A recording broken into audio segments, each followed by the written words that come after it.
Okay, let's take a good walk around this. I think it's a 1989, but it's certainly an F plate, so it's either 88 or 89. Land Rover 90 2.5 diesel. This one's been refinished in sort of desert sand. Originally it was bright yellow. I think it's an ex-utility vehicle. Been prepared for a bit of off-roading, and it's been used for a bit of off-roading. But quite a nice spec actually. It looks like it's been lifted, probably got a 2-inch lift kit on it. Certainly has been lifted a bit. Matching set of Colway G-Trax MTs on there. 235 35 R16s. Sorry, 235 85 R16s. Looks like it's possibly got different shocks on it, but it's hard to say. Checker plate on the bonnet tops and the wing tops. It's got a snorkel. It's got light guards on the front. It's got a pair of extra auxiliary lamps on the front, but I can't see the switch for those, so I'm not sure they're wired up. It's got jake rings on the chassis, which are always useful for pulling you out of the goo. It's also got a bash guard underneath it for the steering. What else have we got walking around it? It's got jackable rock slider type sills. It's got a sunroof. It's got alpine lights. Pair of mirrors. It's got agricultural style tow pack down there with an electric plug. And that's about it externally, so nice spec actually. Inside it's also got a radio CD, although I suspect it needs a new radio aerial, but the CD player I would imagine works. It's got a fire extinguisher. It's also got a CB radio if you like that sort of thing. Right, let's go around it and point out the good bits and bad bits. So it has been refinished in sand. It's not the, it's not been sprayed, shall we say. It's either been brushed or done with a roller, as most of them are, but for its purpose it's ideal really. Front bumper's all nice around there, and it's all good around the front end here. It all looks in pretty good shape there. Near side front wing isn't actually dented on the front corner there, which they normally are. In fact, down the near side, it's got a few sort of minor dinks and donks in it from off-roading and stuff, but not too much. There's a couple of minor depressions just here in the near side front wing, just there. It's obviously had a snorkel probably put in at this side, on this side at some stage, because there's the big hole for where the snorkel goes. Probably really need that blanked off in fairness, although water, I think if you put it down there, it will just flow out the bottom. So you can always get a big bung to go in there. Up on the scuttle panel on the near side here, it looks pretty good. It's obviously been painted over, but it all looks to be in, it's not holey or anything, or around underneath the scuttle vents. Screen on the near side is all good. Roof panel, what I can see of it, looks good. Excuse me. So obviously you've got jackable sills on replacing the Modesty covers on the near side there.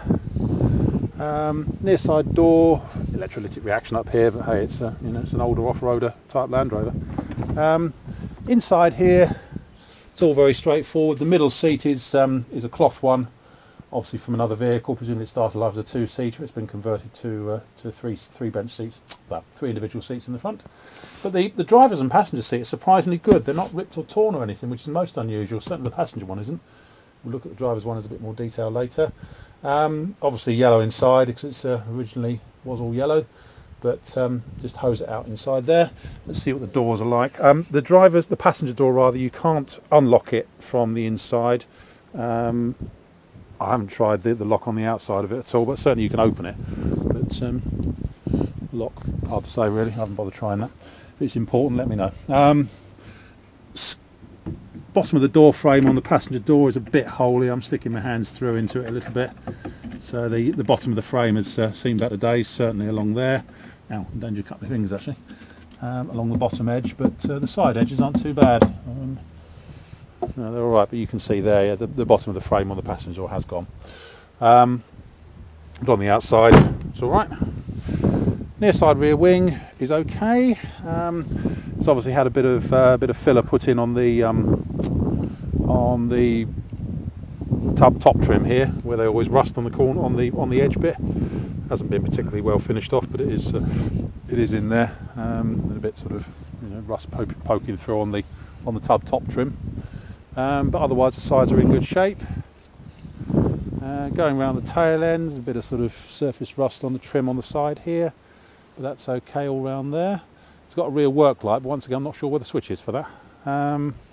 Rear cross member looks to be okay. It's a jackable type one. It's got the holes in there. In the back here we've got, apart from all my gear, some stuff that came with it, which can come with the car.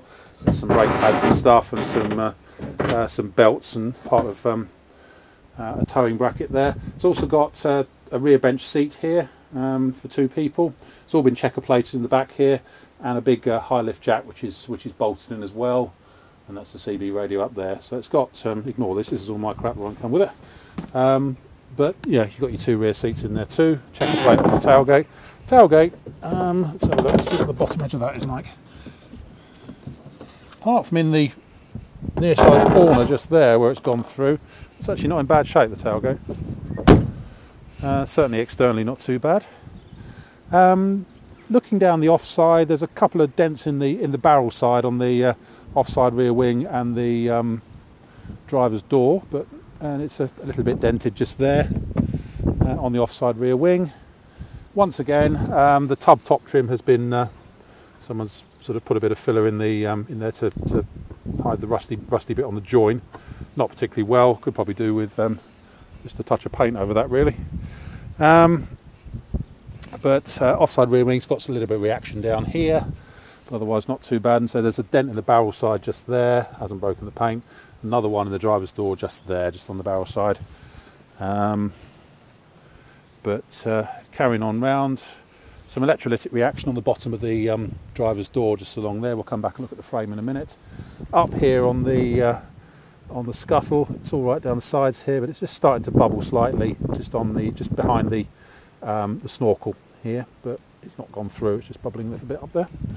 And once again, very, very good along the scuttle tops there. Offside front wing is fine, not dented, unusually. All good actually. Roof is fine up there, there's a slight dent just there.